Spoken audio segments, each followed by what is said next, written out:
Leaving a baby behind. Where have you been all this time? I could hear crying outside the house the whole time, bellowed my neighbor, George, with his wife, Julia, visible behind him. Even as I received cold stares from Julia and the neighbors who gathered like arrows, I couldn't understand what was going on. And for good reason. I don't have a baby in my house? I asked George, bewildered, and he looked at me in surprise. But George, insisting he heard a baby's cry, didn't back down. Similarly, the neighbors and Julia agreed, saying they too heard a baby. Please don't lie. We definitely heard a baby crying. But I don't even have grandchildren, I really don't know. It seemed my words weren't believed. Instead, the suspicion against me grew, as neighbors started giving me cold, hard stares. Then, the harassment worsened. Once, a paper labeled liar was stuck on my door, and a neighbor told me to stop causing trouble as we passed each other. Lately, I've been scared to even meet my neighbors, making going outside daunting. But that day, I had my annual health checkup, so I reluctantly went outside and hurried to the hospital. As I finished at the reception and waited, I saw a familiar face walking from the gynecology department. Emily! I couldn't help but call out her name. She was Emily Johnson, a childhood friend of David and the others. I ran up to her and started talking. Surprisingly, the truth she revealed became the key to solving this issue. My name is Susan Miller. After graduating from high school, I married a man I met through a blind date arranged by my boss at work. He was 10 years older than me, and while we often didn't see eye to eye, we somehow made our marriage work. 2 years into our marriage, I was thrilled to find out I was pregnant with our son, David. I had believed my husband would be happy too, but instead, he grew distant, refusing to acknowledge David and eventually asked for a divorce. After the divorce, I learned from acquaintances that my husband had been having an affair with a young woman who had recently started working at his company. The revelation that he had been unfaithful and was unwilling to even pay child support for our son filled me with anger. However, for the sake of my precious son, I continued to work, switching jobs after the divorce and starting a new life. Having lost my parents at a young age and with few relatives to rely on or friends to confide in, I felt anxious about raising David on my own. But seeing his smiling face when I came home gave me the strength to keep going. David grew up to be a kind-hearted and earnest young man, excelling academically through elementary, middle, and high school, and was expected to go to a prestigious university. However, he decided not to pursue higher education. Despite his teachers advising him to go to college, I worked extra shifts to ensure we wouldn't struggle financially if he chose to go. But he didn't want to burden me and chose not to attend. As a single mother working late nights, I worried him. His unexpected decision brought me to tears. I had always hoped he would go to college and learn as much as possible. Ideally, as a mother, I should have been able to support him through college, but he couldn't bear to see me work so hard anymore. Mom, I'm going to work too, so you don't have to worry about me anymore. I'm an adult now, he said. The thought of my son, who used to cry so much, worrying about me was incredibly touching. At the same time, I didn't want to make him worry any more than he already had. Once he started working, he began contributing to the household, which made it possible for me to work less.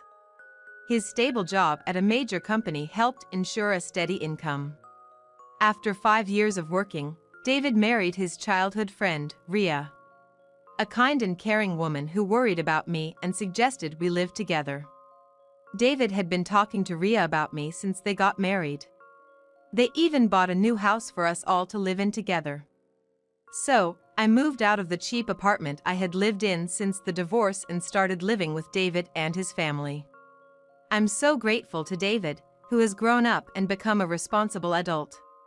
Thank you for everything you've done for me, I said to him, filled with gratitude and guilt.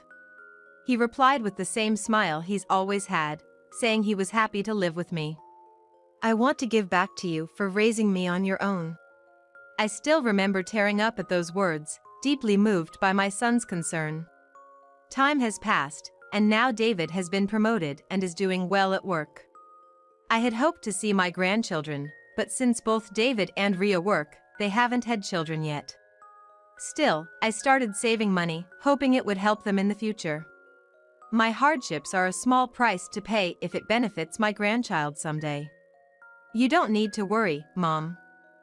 I'm working too, David would say, looking concerned. I'd shake my head slightly and reply, I want to work. Having savings for emergencies is important. There was a time in the past when my ex-husband secretly got into debt over his obsession with gambling. When the repayment day came, he couldn't pay back, and scary people even showed up at our house. That time, I managed to settle the situation by giving away all the savings I had made in place of my ex-husband. Since then, I've been diligently saving money, keeping it in my bank account for any emergencies. It was about 1.5 years after I started my part-time job. That day, there was a family gathering, so I had been at my relative's house since morning. It had been years since our last meeting, so we had a lot of catching up to do, and time flew by quickly. Usually, Rhea and I share household chores, but that day she suddenly had to work, leaving me in charge. I needed to prepare dinner before David and the others returned home. When I hurried back home, I noticed a familiar face standing in front of the house. There were a few neighbors and George, our next-door neighbor. As I rushed to the front of the house, wondering what had happened, George, noticing me, suddenly burst out in anger. Where have you been all this time, leaving a baby alone? The baby has been crying outside the house the whole time. Behind George, who was yelling at me, I could see his wife, Julia. Faced with the cold stares of the neighbors and Julia, I was completely confused. There shouldn't be any baby crying at my house, as there were no children there. There's no baby at my house? I asked, perplexed. George looked at me in surprise. But he insisted that he had heard a baby crying. Agreeing with George, the neighbors and Julia also claimed they heard the baby's cries.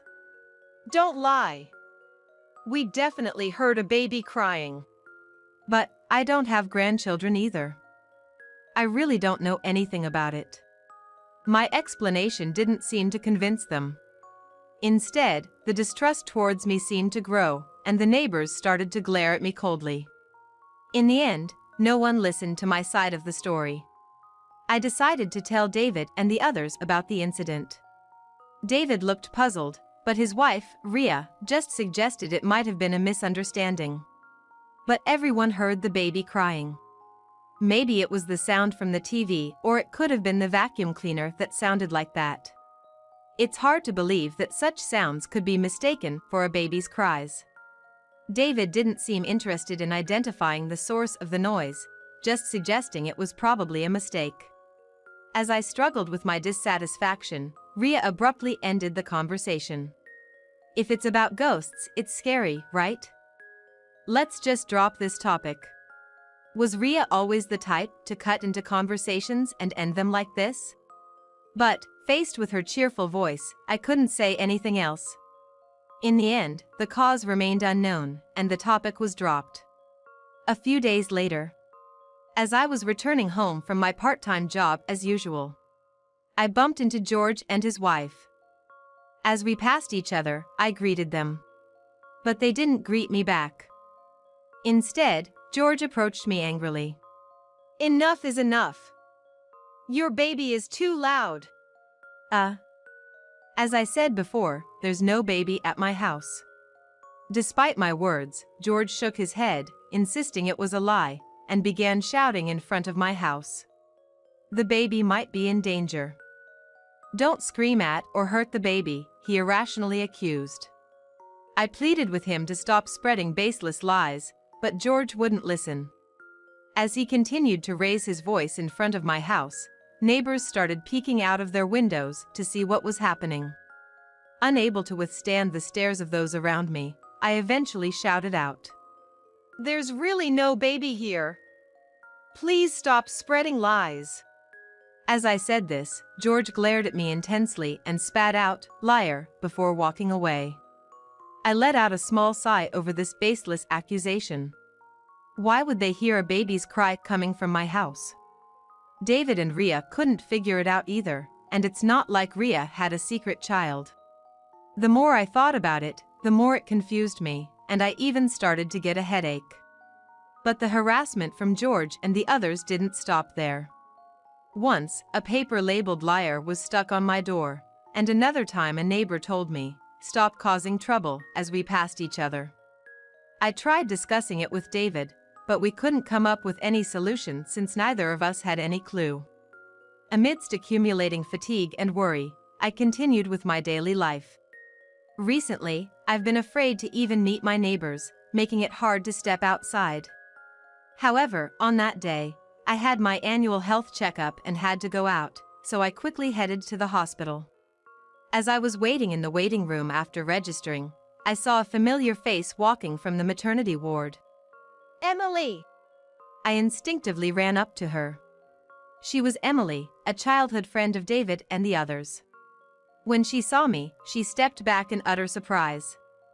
As I approached her, I noticed she was holding a small sleeping baby in her arms. I hadn't heard anything about her getting married or pregnant from David, but it seemed she was now a mother. We used to play together with David and others, and she often came to our house. I was astonished to see that Emily, whom I hadn't met for so many years, now had a child. While surprised, I asked her when she got married. "I got pregnant, so I got married." She had already had a small wedding with just family, and now she was busy with her new life as a mother. Having raised David on my own, I understood the challenges of parenting. I asked if she wanted to have tea, but she politely declined with a troubled smile. That's when I felt something was off. Emily used to be more approachable, always wearing a bright smile, and would excitedly run up to me whenever we met by chance. But now, she just showed a strained smile and seemed to avoid getting into deep conversations, quickly leaving. The Emily who used to chat with me so freely seemed to have grown up and lost the carefree smile of her younger days. Feeling a bit sad, I waved goodbye to Emily.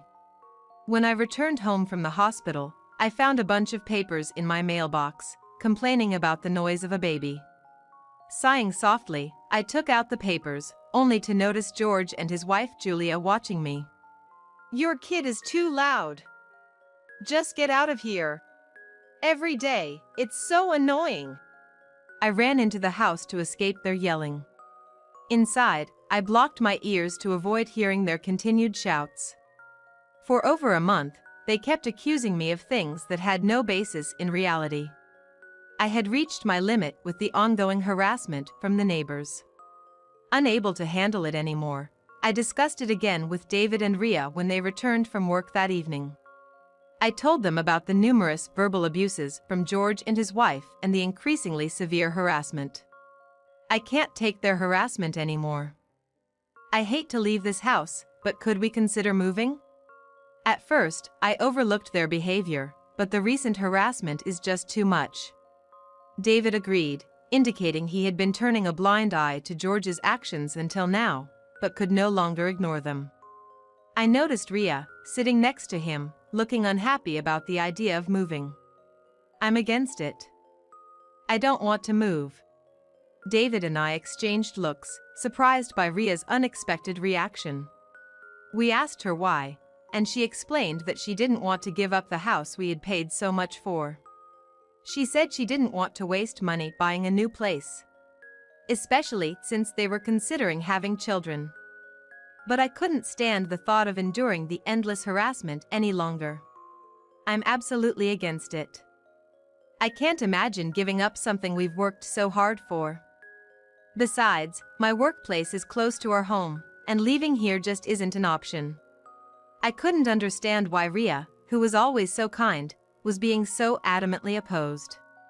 Indeed, her current job was at a company she had longed to join, and both the work and the company culture seemed to suit her well. If we moved now, Rhea might have to consider changing jobs, which could mean giving up work she loves. Me moving alone wouldn't solve anything. In the end, we didn't discuss moving any further, hoping instead that the harassment would stop. A few days later, I received a call about my health checkup results and, with a heavy heart, headed to the hospital. Fortunately, despite my age and David's concerns, there were no abnormalities found in my health. Relieved that the stress from the ongoing complaints hadn't manifested physically, I let out a small sigh while waiting for my bill. That's when I spotted a familiar face sitting with a baby in her arms. It was Emily, looking down at her baby with a dark expression and sighing repeatedly. Once so cheerful, I wondered what had happened to her. When I approached her, she seemed startled. She tried to speak, but then awkwardly turned away. I sat down beside her, close enough to offer comfort. "You seem down. Is something wrong?" Emily shook her head and simply replied, "It's nothing." But her demeanor suggested she was hiding something. I looked directly at her and said, "Please, I want to help you. If you have any troubles, just talk to me." I couldn't believe such a once bright person could look so downcast. Finally, Emily seemed to resign herself to opening up, her voice heavy with resolve. "I'm a single mother. It's hard raising a child, working day and night, constantly worrying about money."